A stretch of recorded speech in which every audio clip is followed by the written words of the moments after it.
Hello everyone, this is Jagpreet Kaur और आज मैं आपके सामने एक नई वीडियो लेके आई हूँ जिसका topic of the video is NUEPA. NUEPA यानी कि national university of educational planning and administration. इसको एक और नाम से जाना जाता है जिसको बोलते हैं NIEPA, that is National Institute for Educational planning and Administration. दोनों एक ही हैं, सिर्फ नाम अलग अलग है। ठीक है, अब ये क्या है? देखिए, एजुकेशन के फील्ड में, ठीक है, जो भी प्लानिंग या एडमिनिस्ट्रेशन की जाती है, ये जो इंस्टीट्यूट है ये उसी के ऊपर काम करती है, क्योंकि planning is required everywhere, administration required everywhere. चाहे वो एजुकेशन का फील्ड हो, चाहे वो कोई भी फील्ड हो, हर जगह प्लानिंग की ज़रूरत है, एडमिनिस्ट्रेशन की ज़रूरत है। ठीक है, तो जो न्यूपा है ना, वो एक ऑटोनोमस बॉडी है, ऑर्गेनाइजेशन है इंडिया के अंदर। इसका जो फंक्शन है as a premier institution for research, training, policy, planning and capacity building in the field of educational planning and administration.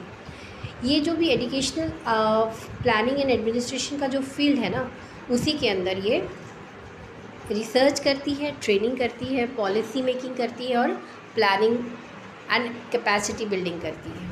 ठीक है, अब जाने इसका थोड़े से इसकी हिस्ट्री को देखते हैं। NUEPA was establish in 1962 by the government of India as UNESCO institute. तो न्यूपा का जो इस्टेब्लिशमेंट हुआ था वो 1962 में हुआ था और वो गवर्नमेंट ऑफ इंडिया के द्वारा किया गया था एज अ यूनेस्को इंस्टीट्यूट। ये यूनेस्को का ही एक इंस्टीट्यूट है।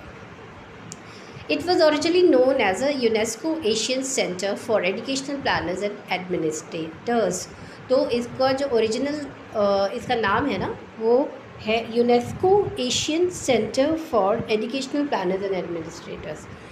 In 1970 it was taken by the government of India and renamed the National Staff College for Educational Planners and Administrators।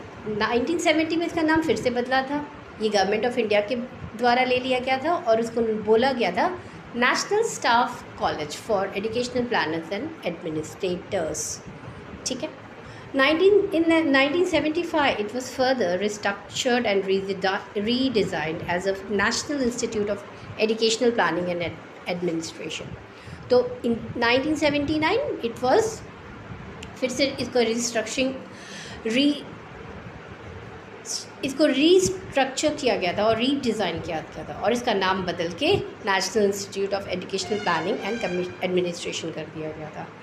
फिर इन finally 2006 it was given a status of deemed university and renamed the National University of Educational Planning and Administration।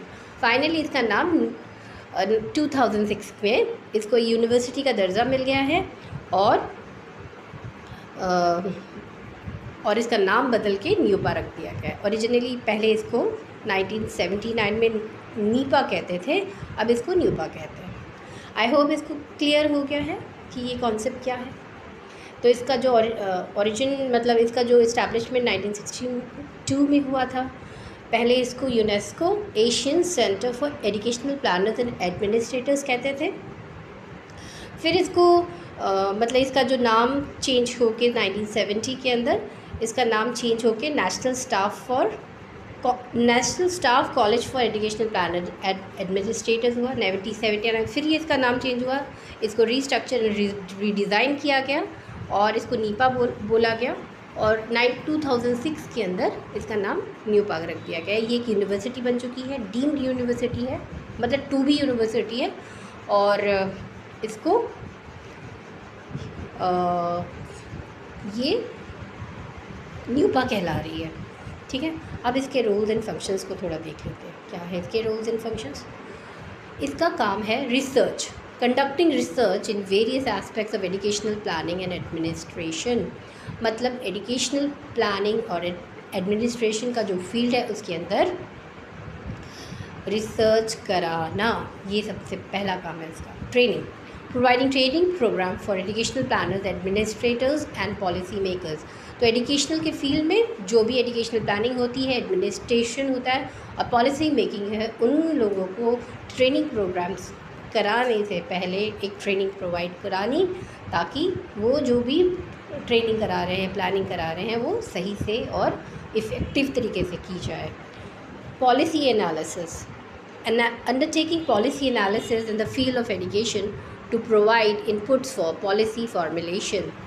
ठीक है, undertaking उसका analysis करना, जो भी policies बनी है education के फील्ड में उसको इनपुट देना, उसका क्या कि उसका फीडबैक क्या है, वो सही थी या अच्छी थी या नहीं थी, उसको एक उसका एनालिसिस करना। ठीक है। Capacity building the capacity of educational institutions and personal through various programmes. तो उनकी जो कैपेसिटी है ना एजुकेशनल इंस्टीट्यूशंस की और पर्सनल्स की, उनकी कैपेसिटी को बिल्डअप करना। कैसे करेंगे इसको? बहुत सारे प्रोग्राम्स वगैरह करा के। Consultancy, providing consultancy services to government organizations and institutions on educational planning and administration। तो क्या करना? कंसल्टेंसी का काम करना, providing consultancy services to government organisations and institution on educational planning and administration.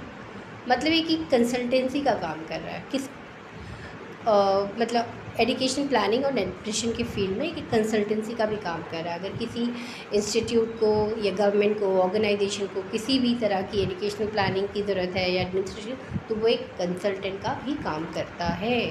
Publication, publishing research finding reports journals related to educational planning and administration. ये publish भी करता है रिसर्च की जो फाइंडिंग्स होती है, उसकी जो रिपोर्ट्स होती है, उसकी जो जर्नल्स होती है, किससे related? Educational planning and administration से रिलेटेड। अगर इसमें कोई रिसर्च की गई है, कोई जर्नल बना है या फिर कोई रिपोर्ट तैयार की गई है, तो उसको ये पब्लिश भी करते हैं। Collaboration, collaborating with national and international organisation to promote excellence in educational planning and administration. ये कोलैबोरेट करती है, किसके साथ कोलैबोरेट करती है? National and international organisation to promote excellence in educational planning and administration. So it collaborates with the international organisation, और या फिर कोई नेशनल ऑर्गेनाइजेशन भी हो सकती है, ताकि एक्सेलेंस प्रोवाइड किया जाए इन the field of educational planning and administration. ठीक है, अगर कोलैबोरेट करने की ज़रूरत पड़ती है तो फिर कोलैबोरेट भी कर जाती है नेशनल एंड इंटरनेशनल बॉडीज़ के साथ। Quality assurance, ensuring quality in educational planning and administration through evaluation and monitoring mechanism. तो ये क्या करती है? इंश्योर क्वालिटी करती है, किसके फील्ड में? एजुकेशनल प्लानिंग एंड एडमिनिस्ट्रेशन के फील्ड में, through evaluation and monitoring mechanism. ये कंटिन्यूसली मॉनिटर करती रहती है, जो भी एजुकेशनल और एडमिनिस्ट्रेशन प्लानिंग के फील्ड में जो भी कुछ भी चीज़ आई है, उसको कंटिन्यूसली इसको मॉनिटर करती है और एनालिसिस करती है एंड मेक श्योर करती है कि जिसको जो क्वालिटी है वो इम्प्रूव करती जाए। Overall NUPA plays a crucial role in shaping educational policies and practices in India by conducting research, providing training, and offering consultancy service in the field of educational planning and